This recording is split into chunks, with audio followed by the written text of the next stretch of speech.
জামাতের একজন আমির কুষ্টিয়া জেলার বক্তব্য দিচ্ছেন, দেওয়ার সময় উনি ইনশাআল্লাহ বললেন, সঙ্গে সঙ্গে ওই বক্তব্য দেওয়ার সময় জমিন থেকে বিদায় নিয়ে চলে গেল। ওনার জীবনের সর্বশেষ শব্দ ইনশাআল্লাহ। এ কেমন ভালো লেভেলের মরণ! ইনশাআল্লাহ বলল, জমিন থেকে বিদায় নিয়ে চলে গেল। খুশনসিব তার রবের দরবারে গিয়া বলতে পারবে, আল্লাহ, আমার জমিনের মধ্যে আমার সর্বশেষ আমার জবান থেকে বের হয়েছে ইনশাআল্লাহ। কোনো ব্যক্তির নাম বের হয়ে আমার মারা যায় নাই, দুনিয়ার কোনো ব্যক্তির বদনাম করতে গিয়েও মারা যায় নাই, বরং ইনশাআল্লাহ বইলাই তো মারা গেল।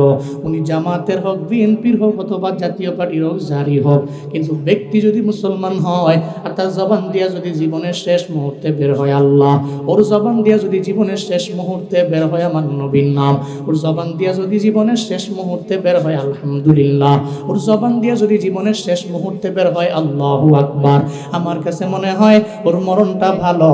কারণ আল্লাহ নাম বইলে মইরা গেলে আল্লাহ তোর জাহান্নামে দিতে পারে না। আমার কাছে মনে হয় আল্লাহ তারে ক্ষমা করে জান্নাতে দিতে পারে কি পারে না? আল্লাহ নাম বইলে মইরা যাও, এমন জোরে আল্লাহ আল্লাহ বলো,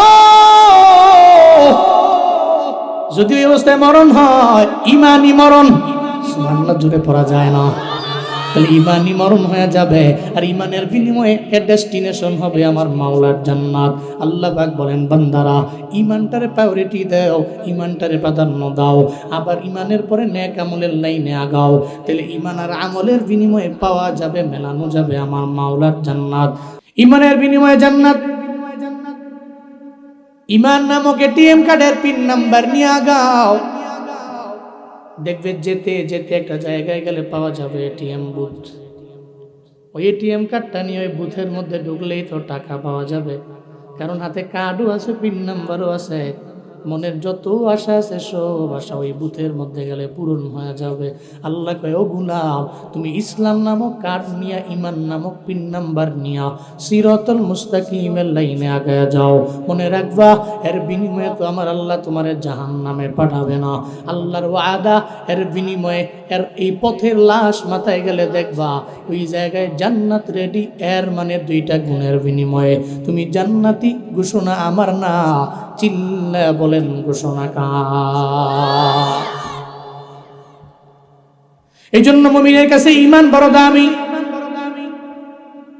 সারা দুনিয়া যদি তার হাতে আইনা দাও, ও বলবে সারা দুনিয়ার এক সাইডে রাখো, আর আমার ঈমানটারে তুমি আরেক সাইডে দাও, আমার ঈমানের পাল্লা তো ভারী হয়ে যাবে।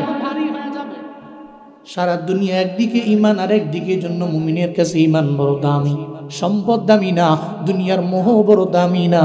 ও চিন্তা করে ঈমান নিয়ে মরতে পারলেই তো রবের জান্নাত।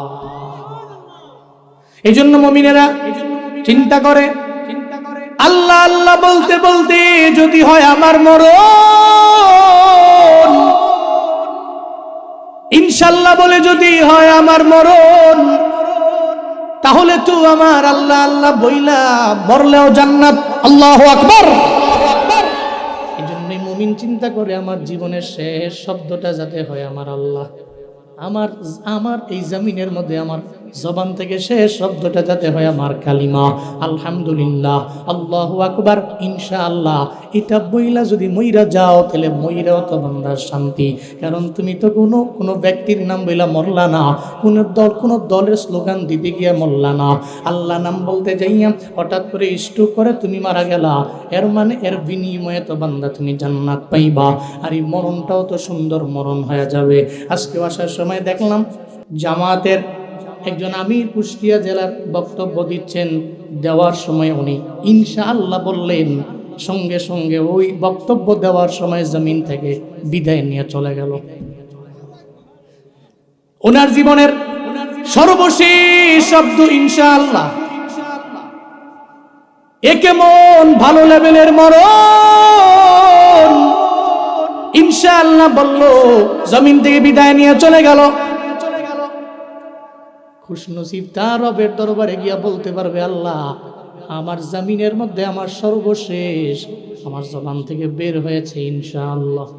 কোনো ব্যক্তির নাম বের হয়ে আমার মারা যায় নাই, দুনিয়ার কোনো ব্যক্তির বদনাম করতে গিয়েও মারা যায় নাই, বরং ইনশাআল্লাহ বইলাই তো মারা গেল। উনি জামাতের হোক, বিএনপির হোক, অথবা জাতীয় পার্টির হোক, যারই হোক, কিন্তু ব্যক্তি যদি মুসলমান হয় আর তার জবান দিয়া যদি জীবনের শেষ মুহূর্তে বের হয় আল্লাহ, ওর জবান দিয়া যদি জীবনের শেষ মুহূর্তে বের হয় আমার নবীর নাম, ওর জবান দিয়া যদি জীবনের শেষ মুহূর্তে বের হয় আলহামদুলিল্লাহ, ওর জবান দিয়া যদি জীবনের শেষ মুহূর্তে বের হয় আল্লাহু আকবার, আমার কাছে মনে হয় ওর মরণটা ভালো। কারণ আল্লাহ নাম বইলে মইরা গেলে আল্লাহ তোর জাহান্নামে দিতে পারে না। আমার কাছে মনে হয় আল্লাহ তারে ক্ষমা করে জান্নাতে দিতে পারে কি পারে না? আল্লাহ নাম বইলে মইরা যাও, এমন জোরে আল্লাহ আল্লাহ বলো, যদি ওই অবস্থায় মরণ হয় ইমানি মরণ, সুবহানাল্লাহ জোরে পড়া যায় না, তাহলে ইমানই মরণ হয়ে যাবে। আর ইমানের বিনিময়ে এর ডেস্টিনেশন হবে আমার মাওলার জান্নাত। আল্লাহ পাক বলেন, বান্দারা ইমানটারে প্রায়োরিটি দাও, ইমানটারে প্রাধান্য দাও, আবার ইমানের পরে নেক আমলের লাইনে আগাও, তাহলে ইমান আর আমলের বিনিময়ে পাওয়া যাবে, মেলানো যাবে আমার মাওলার জান্নাত।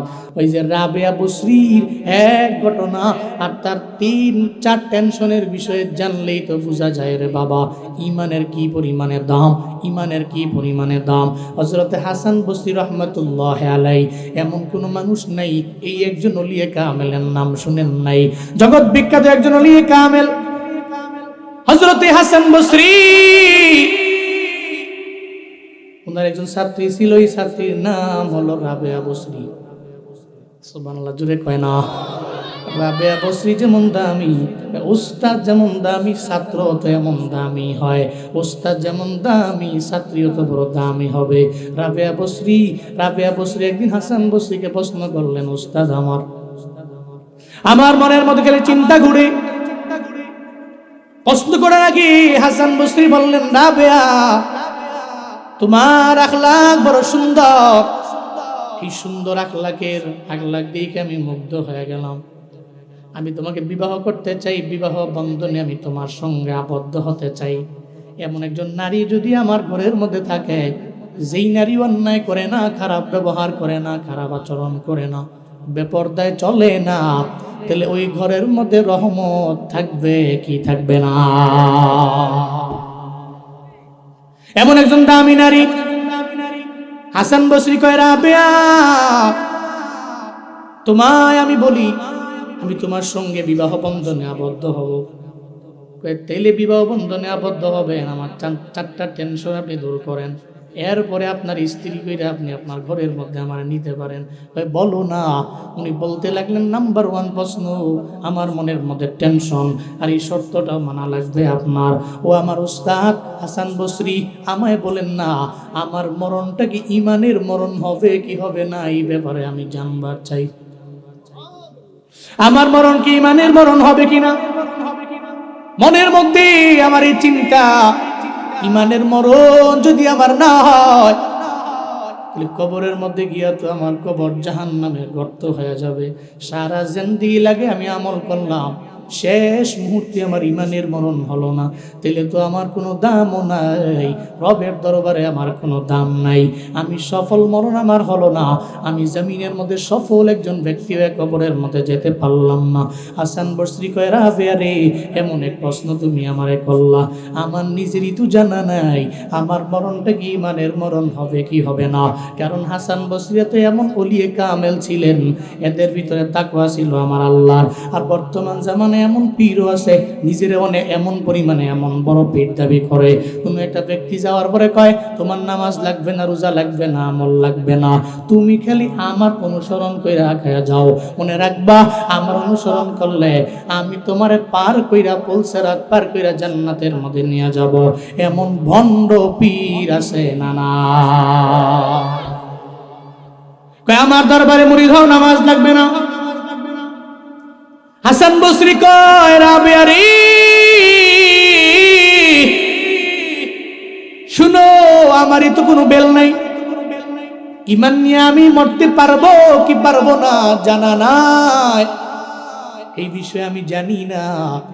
ইমানের সাথে আমার মরণ হবে কি হবে না এই চিন্তা তো আমার ভিতরে। আমি তোমার ব্যাপারে কি বলবো, তুমি ইমান নিয়ে মরতে পারবা কি পারবা না আমার তো নিজেরই জানা নাই, তোমারটাও তো আমি জানি না। কারণ ইমানই মরণ তো বড় একটা দামি সম্পদের নাম রে বাবা। এই জন্য তো বলি সবসময় এটা মনে করেন না আমার মতো বড় আলেম কেউ নাই, আমার মতো বড় আমল করেনেওয়ালা কেউ নাই। আমি যেই দল করি ওই দলই সারা পৃথিবীর মধ্যে সবচেয়ে হক দল। আমি যে পীরের মুরিদ হয়ে গেলাম ওই পীরই আমার দামি পীর। জমিনের মধ্যে সব আমারে সারা ভণ্ড। বরং আল্লাহর দরবারে বলেন আল্লাহ আমার মরণ যাতে ইমানের উপরে হয়, ইসলামের উপরে হয়। কারণ কোন সময় জানি হিদায়াতের লাইনটা আমার থেকে দূরে সরে যায়, হিদায়াতের লাইন থেকে দূরে সরে গেলে আমার মরণটা তো ইমানের মরণ হবে না। মুফতি মাসুদ নামের একটা সেকুলার আছে, নাস্তিক আছে, বাংলাদেশি বংশোদ্ভূত, লাগাইছে আবার মুফতি, আসলেও মুফতি। মুফতি মসজিদে নামাজ পড়াইছে বহুদিন, মাদ্রাসায় খিদমত করছে, হুজুর, পুরো হুজুর। সার্চ করো আজকে যুবকরা গিয়ে ইউটিউবে মুফতি মাসুদ সার্চ করো, মুফতি মাসুদ ছিল হুজুর, দাড়ি ছিল এত বড়, টুপি মাথায় দিয়া মসজিদে নামাজ পড়ায়, মাদ্রাসায় দর্শের কিতাব নিয়ে দর্শ দেয়, তোলা আবার সামনে রেডি। এমন অবস্থা থেকেও আল্লাহ পাক হিদায়াত নামক দৌলতটা কেড়ে নিয়ে গেছে। এখন এই দাড়িটারি কামা নাস্তিক হয়ে গেছে, প্রতিদিন আল্লাহ রাসূলকে গালি দেয়। নাউজুবিল্লাহ, জুড়ে পড়বেন না। তো সে মুফতি, আল্লাহ কয় হিদায়াত নামক দৌলতটা তার কাছ থেকে আমি নিয়ে গেছি। এই জন্য আপনি এত পণ্ডিতি করেন, চিন্তা করেন যে আরে আমার যে দল, এই দলের চাইতে পৃথিবীতে কোনো হক দল নাই। আমার যে দরবার, এই দরবারের চাইতে পৃথিবীতে আর কোনো দামি দরবার নাই। এটা আপনার মনে চিন্তা হতে পারে, কিন্তু না। যেদিন আপনি মারা যাবেন, ফজরের নামাজের সময় মারা যাবেন, নামাজের 2 ঘন্টা পরে আপনার মরণ হবে, কিন্তু আপনার জানা নাই। আপনার মরণের 2 ঘন্টা আগে ফজরের নামাজ, তখনও ওই নামাজ আপনার জন্য ফরজ নাকি নফল? জোরে বলেন, ফরজ নাকি নফল? আপনার ইন্তেকালের 2 ঘন্টা আগে ফজরের নামাজ পড়া লাগবে, 2 রাকাত ফরজ নামাজ। আপনি যদি কন আমি নামাজ পড়বো কিন্তু সূরা ফাতিহা পড়বো না, তাহলে হবে নাকি? হবে। সূরা ফাতিহা ছাড়া নামাজ হয় না। ইন্তেকাল আপনার ফজরের নামাজের 2 ঘন্টা পর, ফজরের নামাজের মধ্যে সূরা ফাতিহা না পড়লে নামাজ হয় না। ওই জায়গায় এমনি সূরা ফাতিহার মধ্যে বললেন ইহদিনাস সিরাতাল মুস্তাকিম। আল্লাহ আমি সহজ সরল সঠিক পথে ছিলাম কি ছিলাম না, এই ব্যাপারে জানি না। ইহদিনাস সিরাতাল মুস্তাকিম। আপনার মরণের 2 ঘন্টা আগেও আপনি সূরা ফাতিহায় বলছেন আল্লাহ তুমি আমাকে সহজ সরল সঠিক যে পথ, যে পথটা সিরাতাল মুস্তাকিমের পথ, ওই পথে তুমি আমাকে প্রদর্শন করো, ওই পথটা তুমি আমারে দেখাও। তাহলে আপনি নামাজে বললেন এক, নামাজ থেকে বের হয়ে যায় কোন যে যেই দল আমি করি পৃথিবীর সমস্ত দল বাতিল, খালি আমারটাই হক। কেমন হয়ে গেল না? আপনি নামাজে বললেন এক, যা বাহিরে যায় বাপসাপ নিয়ে করলেন আরেক। এই জন্য পণ্ডিতি করা যাবে না যে আমি যা করি তাই সত্য এবং আমি যা আমল করি এর মাধ্যমেই জান্নাত। না, আল্লাহ কাকে কোন সময় কোন লাইনে নিয়ে যায় আল্লাহ ছাড়া পৃথিবীর কোনো ব্যক্তি জানে। কিন্তু আমরা দোয়া করি আল্লাহ আমাদের প্রত্যেককে তুমি সিরাতাল মুস্তাকিমের পথে পরিচালিত করো। জোরে পড়েন আমিন। আল্লাহ মৃত্যু পর্যন্ত তুমি ঈমান আর ইসলামের উপরে ইস্তেকামত রাখো, অটুট রাখো। চিল্লায় পড়েন আল্লাহুম্মা আমিন। ঈমান অবস্থায় মরলে আপনি জান্নাতি।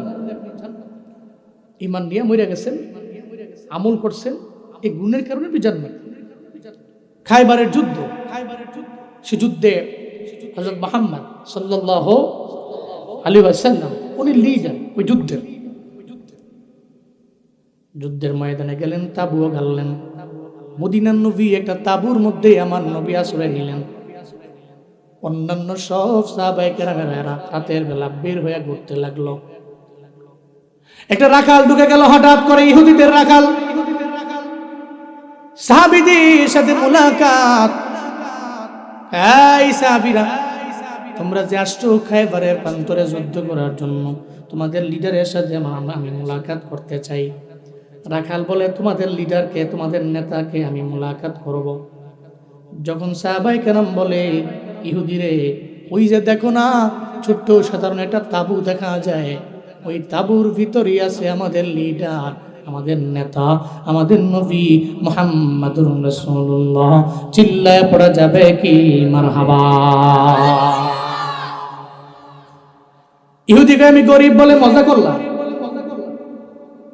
আমি বড় গরিব এই জন্য মজা করলা।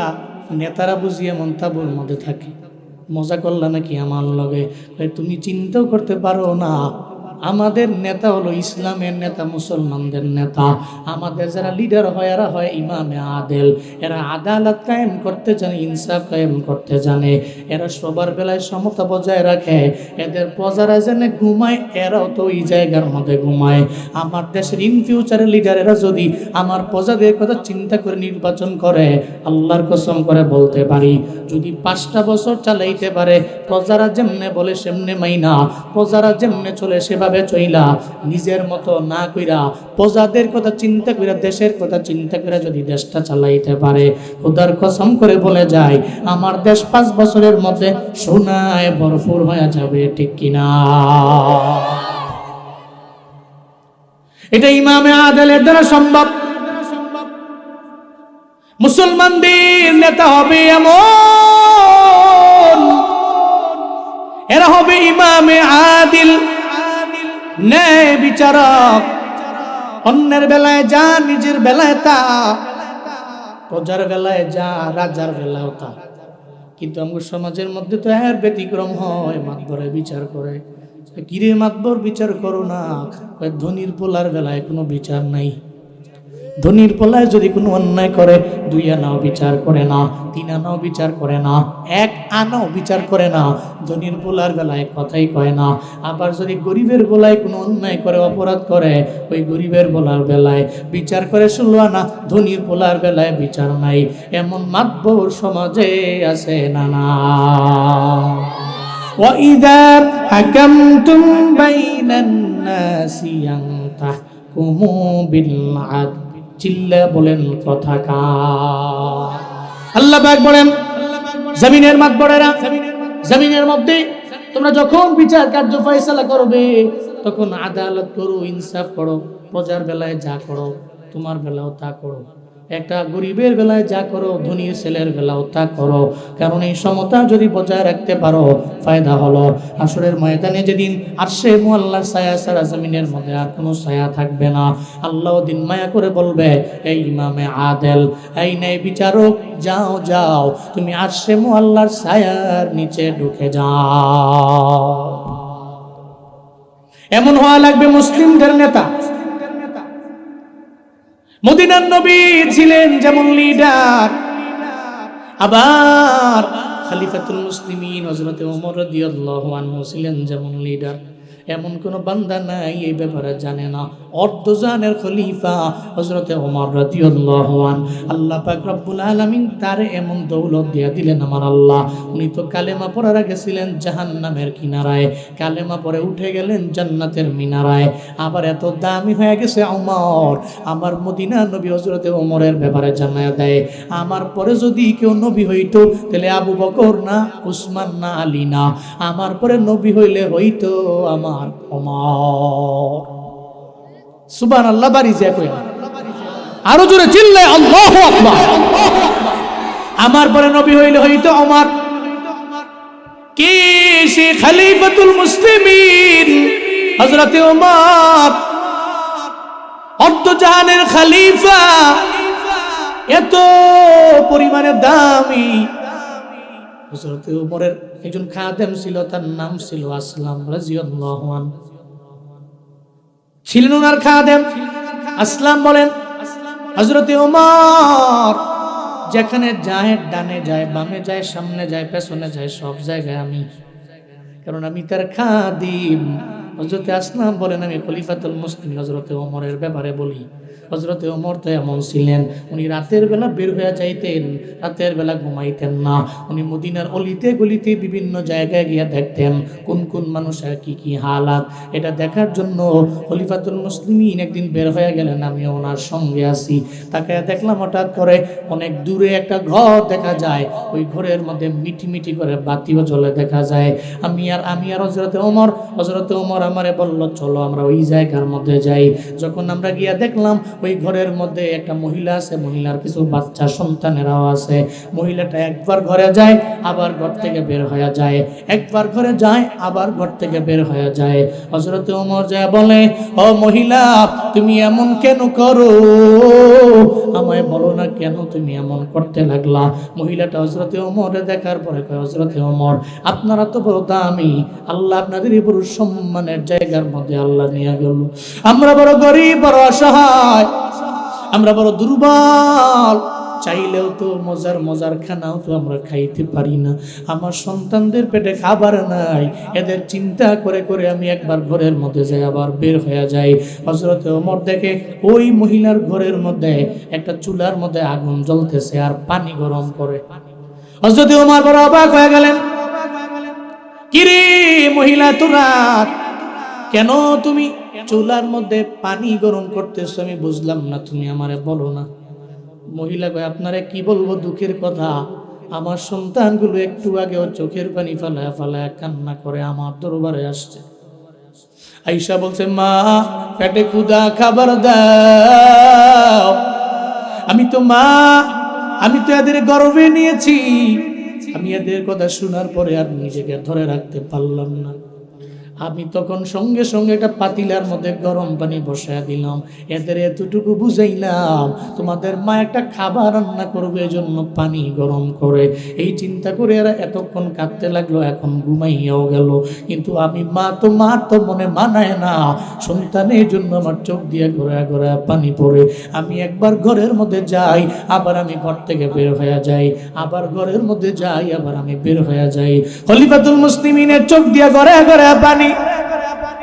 আসলাম বলে খলিফাতুল মুসলিমিন উমর, উনি ছিলেন বড় রাগী, কিন্তু ওনার চোখের মধ্যে পানি আমি একটু পূর্বে দেখিনি। আমি তাকায়া দেখি মহিলার কথা শোনার পরে ওনার চোখের মধ্যে পানি। আমি বললাম, খলিফাতুল মুসলিমিন, আপনার চোখের জগজগার মধ্যে কেন পানি, আমায় বলেন না। হযরতে ওমর কয়, দেখো না রে আসলাম, আমার এলাকার মধ্যে এমন একটা মহিলাও আছে, সন্তানদের পেটের মধ্যে খাবার না দিয়া চোখ দিয়া ঘোরা ঘোরা পানি পড়ে। আল্লাহর দরবারে আমি কি হিসাব দিব? আসলাম, আমায় বলো না। ও আসলাম, আয় আমরা সবাই রাজকুশে যাই। আমি যাইয়া ওখান থেকে এই মহিলার জন্য কিছু মাল আমি মহিলার জন্য আমি নিয়ে আসবো, আমার সঙ্গে চলো না। হযরতে ওমর রাদিয়াল্লাহু আনহু আর আসলাম সহ রওনা। রাজকুশের মধ্যে গেলেন, একটা পর্যায়ে মহিলার জন্য বস্তার মধ্যে মাল ভরতে লাগলেন। ভরতে ভরতে একটা পর্যায়ে পুরো একটা বড় একটা বস্তা হয়ে গেল। হযরতে আসলাম তো কাঁধে নিবে, কাঁধে নেওয়ার জন্য বস্তাটাকে বলে, ও খলিফাতুল মুসলিমিন ওমর, এখন আপনি আমার কাঁধে দিয়ে দেন, আমি আপনার খাদেম, এটা নিয়ে মহিলার বাড়ির মধ্যে আমি চলে যাব। হযরতে ওমর কয়, না না ওরে আসলাম, আমি তোমার কাঁধের মধ্যে এই বস্তা দিতে পারি না, এই পুরাটা বস্তা তুমি নিজে আমার কাঁধে উঠায়া দাও।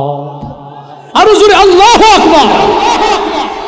হযরতে আসলাম বলে, আপনি তো বড় দামি, আল্লাহ পাক আপনার সম্মান কত পরিমাণে বাড়াইছেন। খলিফাতুল মুসলিমিন উমর, আল্লাহ পাক এই জমিনের মধ্যে আপনাকে জান্নাতের সার্টিফিকেট দিয়েছেন। আপনার কাঁধের মধ্যে আটার বস্তা আল্লাহ মানতে পারবে না। হযরতে ওমর কয়, ও আসলাম, হাসরের ময়দানে আল্লাহ যদি বলে, ওমর দাঁড়াও, তুমি তো তোমারে তো আমি আল্লাহ অর্ধ জাহানের খলিফা বানাইলাম, ও ওমর রে, তুমি তো তোমার এলাকার মধ্যে মানুষগুলোর খোঁজখবর নিতে পারলা না, ওই গরিবের খোঁজখবর তুমি নিতে পারলা না, গরিবের পেটের মধ্যে খাবার নাই, একটা বারের জন্য এদের খোঁজখবর কেন নেও নাই? হাসরের ময়দানে আল্লাহ আমার জান্নাত থেকে ফিরাইয়া আমার জান্নাত জান্নাতের হাতের যে সার্টিফিকেটটা এটা নিয়ে যায় আমার ধমক দিয়ে জাহান্নামের মধ্যে আল্লাহ ঢুকিয়ে দিতে পারে। আমি সাহাবীর জন্য আমি বড়াই করি না, আমি জান্নাতি মানুষের জন্য আমি বড়াই করি না রে। আল্লাহ চাইলে যে কোনো সময় তো আমার জাহান্নামের মধ্যে নিক্ষেপ করতে পারে আমার আল্লাহ। ও আসলাম, না না, আমি তো রাই, আমি তো জমিনের মধ্যে বিচারক। নেতা বানাই আসলাম, তোমারে বানায় নাই।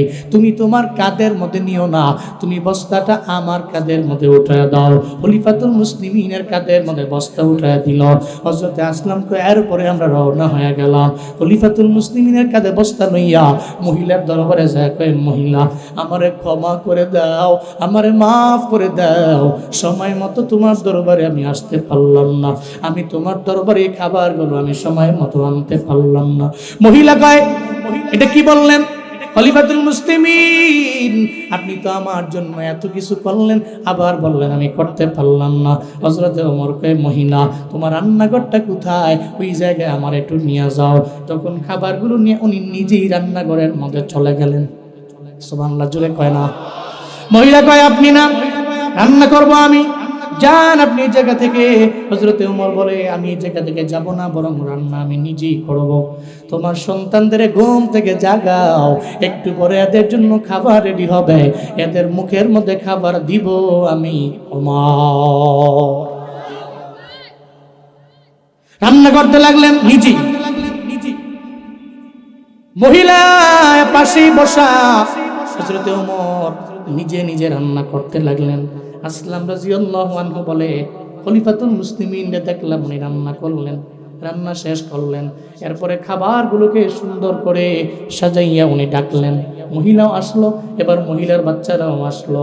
মহিলারে, আমি জানি আমার হক পরিপূর্ণ আদায় হয় নাই, আমি তোমার জন্য কিচ্ছু করতে পারি নাই, তারপর আমি রান্না করলাম, ধরো তোমার সন্তানগুলোর আমি খাওয়াইয়া এরপরে আমি বিদায় নিয়ে চলে যাব। তবে মহিলা, হাসরের ময়দানে আল্লাহর দরবারে তুমি আমার নামে বিচার দিও না। তুমি যদি আমার নামে বিচার দাও, আমার জান্নাতটা হারাম হইয়া জাহান্নামটা আমার জন্য ওয়াজিব হয়ে যাবে। আমি আল্লাহর দরবারে কিভাবে দাঁড়াবো, আমি আল্লাহর দরবারে কিভাবে হিসাব দিব আমার জানা নাই রে মহিলা। ওই মহিলা কয়, খলিফাতুল মুসলিমিন ওমর, আপনি আমার জন্য যা করলেন, আপনি তো অনেক বেশি করে ফেললেন আমার জন্য। আমাকে রান্না করতে দেন নাই, আপনি নিজেই তো রান্না করতে গেলেন। এরপরে একটা পর্যায়ে আসলাম কয়, এই জমিনের মানুষেরা, হযরতে ওমর যে রান্না করতে গেলেন, রান্না করলেন, আমি তাকায়া দেখলাম ওনার দাড়িগুলো ছিল ঘন ঘন দাড়ি। আমি তাকায়া দেখলাম রান্না করার পরে ওনার ওই দাড়িগুলো আগের মতো নাই। রান্না করার পরে ওই দাড়িগুলো একটার সাথে আর একটা জট লেগে গেছে। চিল্লা পড়া যাবে কি মারহাবা। দাড়িগুলোতে জট লেগে গেছে। আমি জীবনে কোনোদিন খলিফাতুল মুসলিমিনকে এমন দেখি নাই। উনি নিজে রান্না করছে, তো রান্না করার সময় মাটির চুলায় রান্না করলে তো ধোঁয়া আসে, ধোঁয়ার কারণে ওনার দাড়িগুলো ছিল ঘন ঘন। ওই ধোঁয়ায় দাড়িগুলো একটা দাড়ির সাথে আরেকটা দাড়ির জট লেগে গেছে। একটা বারের জন্য উনি জীবনে আফসোস করেন নাই, আমি কেন দাড়িতে জট লাগাইলাম। আল্লাহু আকবার। নেতা ছিলেন, এমন নেতা, এমন লিডার। আমার দেশে এমন লিডার হলে গরিব মানুষেরা বাজারের মধ্যে গিয়ে চোখ দিয়ে গড়ায় গড়ায় পানি পড়বে, আর দ্রব্যাদির দাম দেখে বাড়ির মধ্যে ফিরবে না। এরা জীবনেও কোনোদিন কোন মানুষের উপরে দুর্নীতি, জুলুম, অন্যায়, অপরাধ জীবনেও করবে না, যদি তারা হয় ইমামে আদিল। আর যদি হয় হযরত ওমরের শাসনামলের অনুসারী, হযরত মুহাম্মদ সাল্লাল্লাহু আলাইহি ওয়াসাল্লামের যদি খাঁটি অনুসারী হয়, জীবনে কোনোদিনও দুর্নীতিবাজ আর চাঁদাবাজ দখলদার নেতা হতে পারবে না। এজন্য জরুরি মুহাম্মদ সাল্লাল্লাহু আলাইহি ওয়াসাল্লামের অনুসরণ। এজন্য জরুরি হযরত ওমরের অনুকরণ। আল্লাহ আমাদেরকে এমন নেতা দান করেন। আরো জোরে পড়েন আমিন। আমরা তো নেতা চাই কেন? নেতা কি প্রয়োজন? নেতার কাছে গিয়ে কমু সারাদিন বইয়া বইয়া থাকবো যে আমার 1 মাস খাওয়াও, কইবেন? নেতার কাছে আপনি যাবেন না। আপনি চান কি? আমার দেশের লিডারটা এমন হবে, নেতা এমন হবে, উলামায়ে কেরামদের মহব্বত করবে, ভালোবাসবে, ঈমান ইসলামকে প্রায়োরিটি দিবে। নাস্তিক, সেকুলার আর নবী বিদ্বেষকারী এই সমস্ত ব্যক্তিদেরকে ঘৃণা করবে, এবং ভোটদানগুলো একটু ভালো করবে, দুর্নীতি মুক্ত একজন লিডার হবে। প্রত্যেকটা মানুষের এটাই চাওয়া। খোদার কসম, তৃণমূল পর্যায়ের প্রত্যেকটা ব্যক্তির কাছে আমি জিজ্ঞেস করছি, আপনার নেতার কাছে আপনার কি চাওয়া? একজন ব্যক্তি জীবনে কোনোদিন আমাকে বলেন নাই, হুজুর আমার দেশের এই লিডার হইলে, ওই নেতা হইলে আমি ওনার কাছে বসে থাকবো, 3 বেলা খাইতে পারি না, তো উনি আমার খাবার দিবে, আমি খামো। একটা লোক বলে না, বলে লিডার যে লোক হোক, আমি পরিশ্রম করি, কষ্ট করি, অন্তত পক্ষে যাতে আমার এই কষ্টগুলোর দাম সে দেয়, এতটুকু হলেই কাফি। আমি নিজে যাবো, খেতে খামারে কাজ করব, আমি দিন মজুর, দিনে আনবো, দিনে খাবো, এরপর যাতে আমার দেশে দুর্নীতিবাজ যাতে না হয়। এটা প্রত্যেকটা তৃণমূল পর্যায়ের একটা দিন মজুর, একটা ডে লেবারের মনের বেদনা, মনের আশা, এই চাহিদা নিয়ে এর অগ্রগামী হয়, ঠিক কিনা? আল্লাহ আমার দেশে এমন ইমামে আদিল পয়দা করুক, সকলে পড়েন আমিন। আল্লাহ আমার দেশে এমন সুবিচারক, ইসলাম যে বিচারকে সাপোর্ট করে এমন বিচারক তৈরি করে দেন। সকলে চিল্লে মন থেকে আল্লাহুম্মা আমিন। রাগ করেছেন আপনারা? কষ্ট পেয়েছেন? আপনাদের কাজ আছে। কি কাজ আছে? আকল খাটাবেন। আকল আছে না? বিবেক আছে না? যেটা গরুর নাই, আছে? ছাগলের নাই, বকরির নাই, কোনো প্রাণীর নাই, কিন্তু আমাদের কি আছে? বিবেক আছে না? সকালবেলা কি খাইবেন? আপনি কারো কাছে যান, জিজ্ঞেস করেন যে ভাই তুমি যদি বলো এটা খাবার জন্য আমি এটা খাবো, দুপুরে গিয়া কি খাবেন? আর একজন ভাইরে জিজ্ঞেস করছেন ভাই তুই যদি কস তাহলে আমি এটা কিনে আনবো, এটাই খাবো। আপনি মানুষের বুদ্ধি দিয়ে চলেন?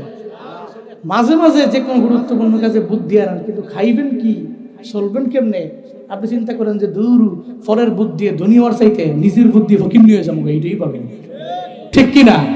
আপনার চিন্তা তো এমন, আপনার তো আকল আছে, আপনার বিবেক আছে। আপনার বিবেককে আপনি টাকার দরবারে বিক্রি করেন না। এই বিবেক বড্ড দামি, এটা বড় দামি, এটাকে তো টাকার দরবারে বিক্রি করা যায় না। আল্লাহ তো এই কারণে আপনাকে আকল দেননি, আল্লাহ এই কারণে আপনাকে বিবেক দেননি যে আপনি এটাকে বিক্রি করে দিবেন যে কোনো সময়। বাজারের মধ্যে গেলে গরু বিক্রি হয় টাকার বিনিময়ে, ছাগল বিক্রি হয় টাকার বিনিময়ে, সব টাকার বিনিময়ে বিক্রি হয়। কিন্তু মনে রাখবা আশরাফুল মাখলুকাত, তোমার আমার আকল টাকা দিয়া কেনা বেচা করা যায় না। আগামী 1 মাস পরে হবে এর প্রমাণ, আগামী নির্বাচনে হবে এর প্রমাণ। সব মানুষকে বলা যায় আমি আপনার শুভাকাঙ্ক্ষী, আমি চাই না আপনি আপনার আকলটারে বিক্রি করে দেন রে বাবা। এই আকল তো 500 টাকার নিকট বিক্রি করার জিনিস না। আল্লাহ পাক বড় মায়া করে আপনার আকল দিলেন। গরু বেচা যায়, ছাগল বেচা যায়, কখনো কোনো দিন কোনো মানুষের আকল টাকা দিয়া কেনা বেচা করা যায় না, ঠিক কিনা? গরু নিয়ে গেলেন বাজারে বিক্রি করবেন, কামারখন্দ বাজারে গেলেন, এরপরে ওখানে বিক্রি করবেন।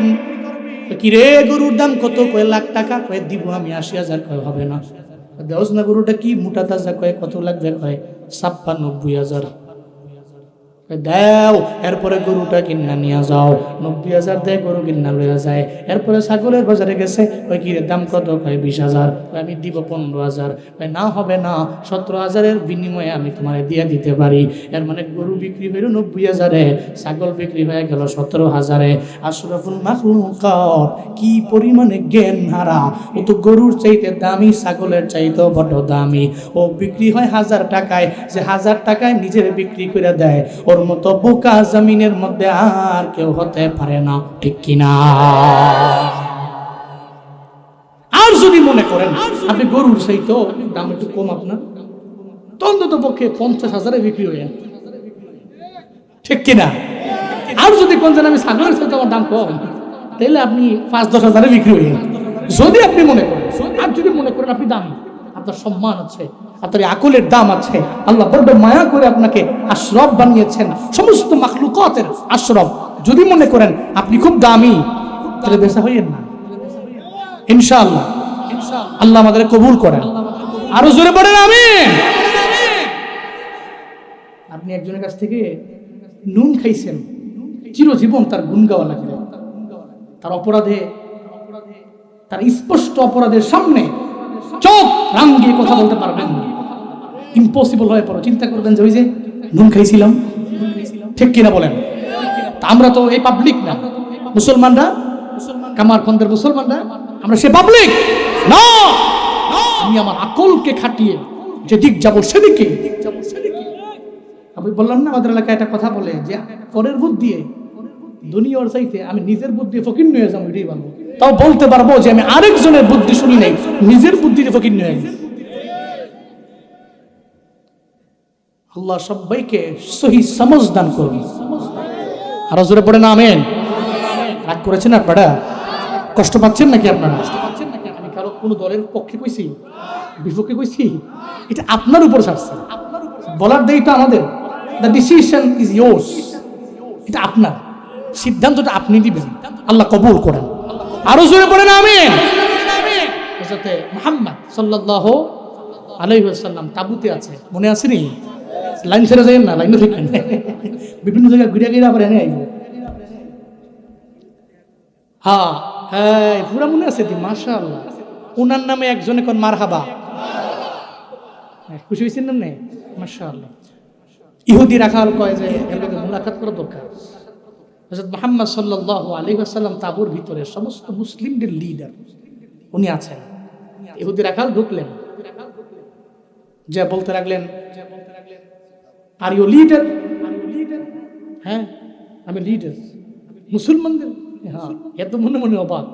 আরে কই কি, সারা জিন্দেগি হই নাইলাম নেতাগো চলাফেরা গো বালিশান, ভাব সাপ নিয়ে চলে। জীবনের সাধারণ কোন মানুষ তার সামনে গিয়ে কথা বলতে পারে না, নিষেধ। আরো দুনিয়ার সাইন স্বাক্ষর টাক্ষর দিয়া এরপরে তার সঙ্গে গিয়ে একটু সালাম দেওয়ার লাগে, ঠিক কিনা বলেন? এত কষ্ট, কিন্তু হে দিয়ে আমার কথা কয়। আমি কই আপনি লিডার? কয় হ্যাঁ, কয় হ্যাঁ আমি লিডার। আরে কি নরম লোক। হযরত মুহাম্মদ পয়গম্বরের সামনে গিয়ে বলে, আই মুহাম্মদ আপনি বলুন, একটা কি কি এর জানি আপনি দাওয়াত দেন, এই দাওয়াতের ব্যাপারে আমার জানায় দেন, কি বিষয়ে আপনি দাওয়াত দেন? নবীজি বলতে লাগলেন, জমিনের কোন ব্যক্তির বিরুদ্ধে আমি বলি না, আমি একজনের পক্ষে বলি, তার নাম কি? আরো জোরে বলেন, কুলু লা ইলাহা ইল্লাল্লাহ। এটাই হলো আমার দাওয়াত। আদম নবী থেকে নিয়ে পর্যন্ত আমার দাওয়াত, সব নবীদের দাওয়াত। তোমরা সবাই বলো আল্লাহ ছাড়া কোনো ইলা নাই, আল্লাহ ছাড়া কোনো মাহবুদ নাই, আল্লাহ ছাড়া ইবাদত পাওয়ার যোগ্য কেউ নাই। এটাই হলো আমার দাওয়াত। যদি বলতে পারো তাহলে তোমরা সফল কাম হয়ে যাবা, কারণ ইমানের বিনিময়ে মাওলার জান্নাত। কথা বলেন ঠিক কিনা? এটাই তো আমার মিশন। ইহুদি কয়, যদি তোমার কালিমা যদি আমি পড়ি আর ইমানদার হয়ে যাই তাহলে আমার ফায়দা কি? কয় যদি তুমি ইমানদার হয়ে যাও তাহলে ইমান আইনা তুমি সিরাতুল মুস্তাকিমের পথে আগাইবা, আর এর ডেস্টিনেশন হলো মাওলার জান্নাত। আতিনা ফি দারে দুনিয়া না হাসান, আতিনা ফি দারে উকবানা হাসান, ইয়া গিয়াসাল মুস্তাগীসি নাহদিনা লফদিকা রব বিল উলুমে ওয়াল গিনা। হর গৌরি দে নেক তু তৈয়ার है, जो न मंगे उस्त तो वे जारो है। ইহুদি কয় ইমানের বিনিময়ে জান্নাত। হ্যাঁ, এরপরে আমায় বলেন, ইমান আমি আনলাম, ইমানের বিনিময়ে আমি জান্নাত পেয়ে যাব। এই জান্নাতের মধ্যে আমি কয়দিন থাকবো, তাই না? আমি একটা আমার জন্য হোটেল বুক করা হলো, কয়দিনের জন্য? 5 দিনের জন্য।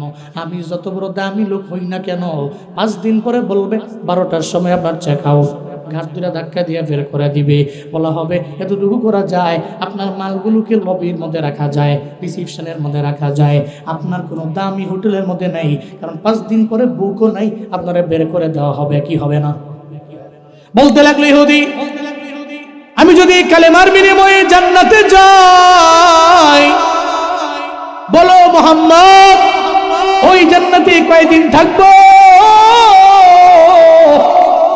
কয়দিন থাকবো জান্নাতের মধ্যে। এটা বলার পরে আমার মায়ার নবী জানা দেয়, চিন্তা নাই, শুনে নাও ইহুদিরে, তুমি যদি জান্নাতের মধ্যে যাও, ওই জান্নাতের মধ্যে নির্দিষ্ট কোনো সময় না, খালিদিনা ফিহা, এই জান্নাতে যে একবার ঢুকে বের হইবার মন চায় না, আল্লাহ পাক তারে বের কইরা অন্য কোনো জায়গায় নিবে না। চিল্লায়া পড়া যাবে কি সুবহানাল্লাহ। এবার ইহুদি কয় তাহলে তো ভালো,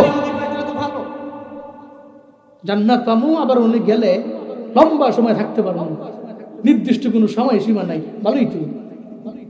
তাহলে আমারে পড়ায়া দাও, আশহাদু আল্লা ইলাহা ইল্লাল্লাহ ওয়া আশহাদু আন্না মুহাম্মাদান আবদুহু ওয়া রাসূলুহু। চিল্লা পড়েন আল্লাহু আকবার। মুসলমান হয়ে গেলেন। এবার ইহুদি কয়, এতক্ষণ পর্যন্ত আপনারে মোহাম্মদ বললাম, এখন বলতে পারবো না, আপনি আমার রাসূলুল্লাহ, আপনি হলেন আমার পয়গম্বর, আমার নবীকে সম্বোধন করে বলে পয়গম্বর। এখন আমি মুসলমান হয়ে গেলাম, এখন আমি কি করব? আমার নবীকে এখন তো নামাজের সময় না, আমি তোমাকে নামাজের ব্যাপারে বলবো। আবার রমজানও না, আমি তোমারে বলবো যে রোজা রাখবো। আমি যে তাঁবুর মধ্যে বসে রইলাম, আমরা তো এখানে নামাজের জন্য, রোজার জন্য আসি নাই, আমরা আসছি ফি সাবিলিল্লাহ, জিহাদ করার জন্য। এর মানে বর্তমানে তোমার কাজ হবে খায়বারের প্রান্তরে আমার সাহাবীদের সঙ্গে যাইয়া কাঁধে কাঁধ মিলাইয়া জিহাদের ময়দানে যুদ্ধ করা। ইহুদি কয়, পয়গম্বর আমার তো জানা নাই, জিহাদের ময়দানে যদি আমি যাই, ওখানে গিয়ে যদি আমি যুদ্ধ করে করে মারা যাই, তাহলে আমার কি ফায়দা? ফায়দা হইল তুমি যদি যুদ্ধের ময়দানে গিয়া মারা যাও, তোমারে মৃত বলা হবে না, তোমারে বলা হবে শহীদ। আর শহীদেরা জীবনে কোনোদিন মরে না, এরা জীবিত। চিল্লা বলেন ঘোষণাকার। ওয়ালা তাকুলু লিমান ইউকতালু ফি সাবিলিল্লাহি আমওয়াত বাল আহইয়া ওয়ালাকিন লা তাশউরুন। চিল্লা পড়েন আল্লাহু আকবার। আল্লাহ পাকের ঘোষণা, আমি আল্লাহর রাস্তায় গিয়ে যারা শহীদ হইল, এদের মৃত বলো না, এরা জীবিত। কার ঘোষণা? বাল হুম ইউরজাকুন। আল্লাহ পাক বলেন, কবরের মধ্যে যাওয়ার পর আল্লাহর পক্ষ থেকে জান্নাত থেকে আমার আল্লাহ এদের রিজিক পাঠায়। সুবহানাল্লাহ জোরে কয় না? এদের জান্নাত থেকে রিজিক দেওয়া হয়, এরা রিজিক প্রাপ্ত হয়ে যায়। এই শহীদ যদি তুমি হও, তাহলে তুমি জান্নাতেও যাবা, আবার তোমার মৃত বলা হবে না, জীবিতই বলা হবে। আসরের ময়দানে তোমার কত দাম তোমার তো জানাও নাই। কারণ যারা সুহাদা আসরের ময়দানে আল্লাহর দরবারে যাবে, কারো হাত নাই, কারো পা নাই, কারো মাথার একটা অংশ নাই, কারো চোখ নাই, কারো কান নাই। আসরের ময়দানে আল্লাহর দরবারে এভাবেই এরা উঠবে। কারণ সুহাদাদের গোসল দেওয়া হয় না, এমন অবস্থায় তো এদেরকে দাফন করে দেওয়া হয়। আল্লাহর দরবারে এলা যাবে, আল্লাহ বলবে তোমরা কারা? এরা বলবে আল্লাহ জমিনের মধ্যে ফি সাবিলিল্লাহ যুদ্ধ করতে যে আমরা ছিলাম সুহাদা, হয়ে গেলাম সুহাদা।